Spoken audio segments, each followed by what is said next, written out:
Hi, I'm Caden Hedlund. This is my persuasive speech about why cars should be banned from city centers. So, cars should be banned from city centers. Did you know that before the widespread use of cars for transportation, cities and city streets were covered entirely by pedestrians? Now, pedestrians had the freedom to use city streets to walk, to play, to eat, to spend time with people. But now those city streets are dangerous and loud and noisy and covered in cars, and they're just bad for people. So cities should ban cars from residential areas.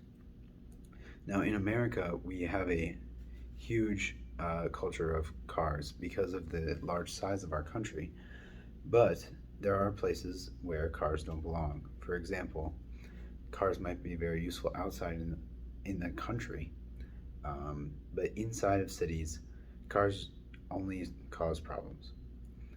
Um, so cars are bad for people who live in cities.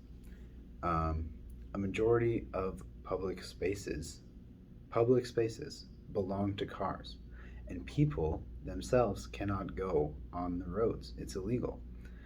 Um, a person who lives in the city and it just works right down the road either has to buy a car to transport themselves to work every day, or they have to try and walk there across the dangerous streets, or, there's just nowhere for them to go, really. Um, and then cars are just bad for cities overall, whether you have to walk on the street or not. They pollute the air. They create most of the noise that cities create, and they just hog the roads. Cramped living spaces, um, like the sidewalks in city streets today, the never ending noise of cars, the honking and the driving, and the polluted air are all just terrible conditions to live in. And people live in these conditions in their cities for their entire lives.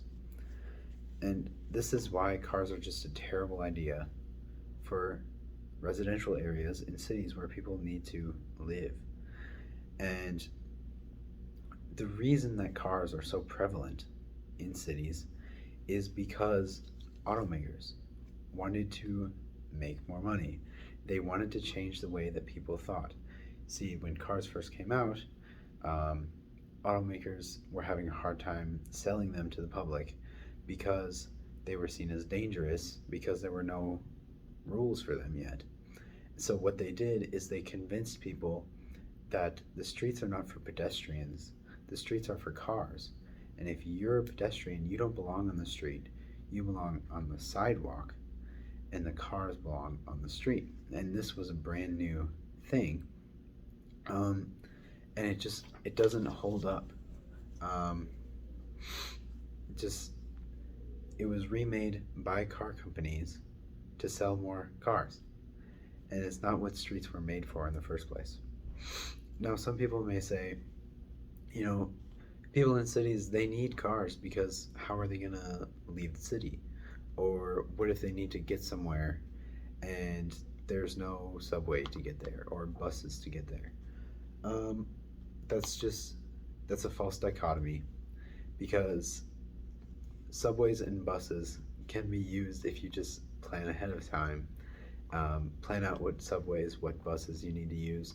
You can, if there were no cars, you could walk to the places that you need to go because they would be nearby enough for you to get there.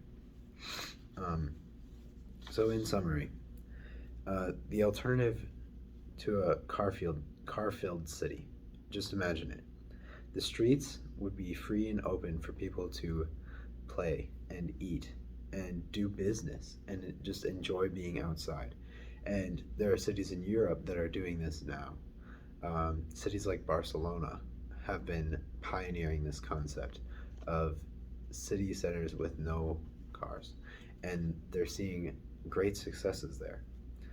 And if you compare that to many American cities that we have today that are cramped, noisy, and just are filled with polluted air, it's an obvious choice. So if you live in a city, you can talk to your mayor, talk to your local congressman or congresswoman, um, and be sure to know what stance on transportation the people you are voting for have, and vote for the people who agree with your transportation ideas. Uh, Thank you.